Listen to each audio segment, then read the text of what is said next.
This is Manti Elementary. I actually won the science fair project here, kind of created a plexiglass beehive where we could track the migration of the queen bee. I always loved science. I remember it was my third grade teacher who told me that I wouldn't have a career in science. I seemed to kind of hit a stone wall when, those people that you look up to, that you think care about you, your teachers and so forth, tell you that you don't have a career. Not necessarily because you don't have the capabilities, but because the dream seems so outlandish that it can't happen. And I'm definitely grateful I listened to the right voices, listened to the right people, the people who believed in me, believed in that I can achieve great things, versus the ones that believe nothing more than they can see in front of them. I'm Dr. Joshua Plant, Vice President of Research and Development for Zege International, and I want to take just a few minutes to tell you a little bit about my story, what led me to Zege International. So this is Manti. This is where my earliest memories started. This is where my passion as a scientist began. This is where I first lived. It's kind of weird standing here now and seeing where my life is now and where it came from. It's a little overwhelming standing here. I haven't been back to this place in years, and I would be lying if I said it's changed much. It actually really hasn't changed that much at all. It's an amazing flood of memories right now.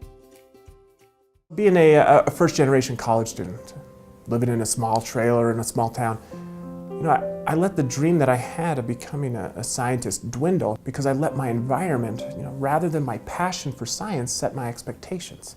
And so fast forwarding through this time, I was 22 years old. I had no real college under my belt, and I was providing for my family by stocking shelves at the local big box outlet. And with a growing family, the concerns set in, and I knew I was on a path of consistent mediocrity. And as I was expressing the frustration with my wife, she asked, what do you want to become? And I told her that I've always had a passion for science, and her reply, I still hear to this day, let's do it. Those simple words. And at the time, becoming a scientist seemed like this insurmountable task of so many unknowns, so many variables.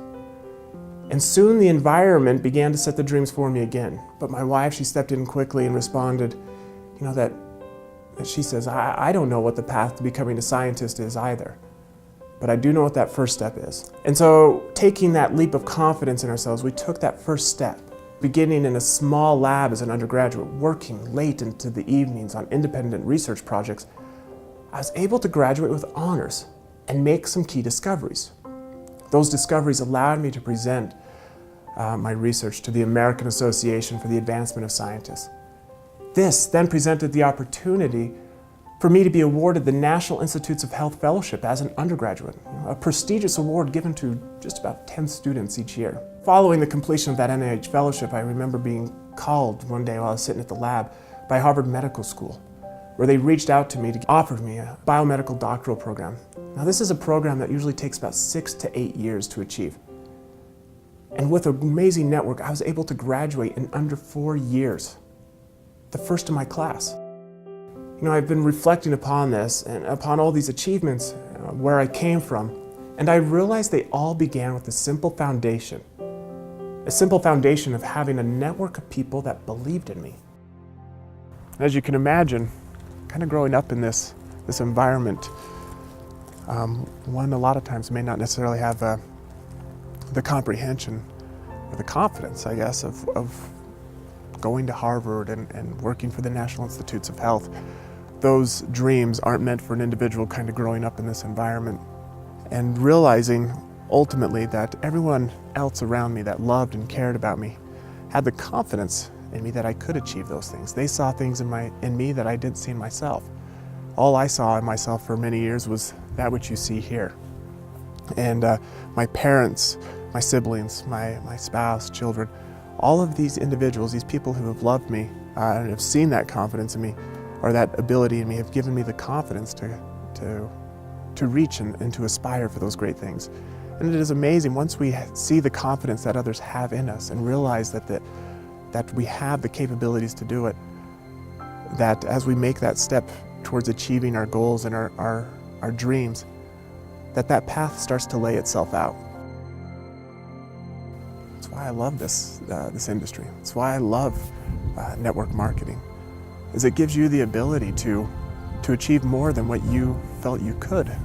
It gives you the ability to go beyond that which your humble beginnings may say you can achieve. And it's the confidence of these people that love you, that see that you can achieve so much more, that allows you to grow. And it's the perfect industry that has modeled that which has carried me from my success, from Manti to Harvard. And I love helping other individuals do the same.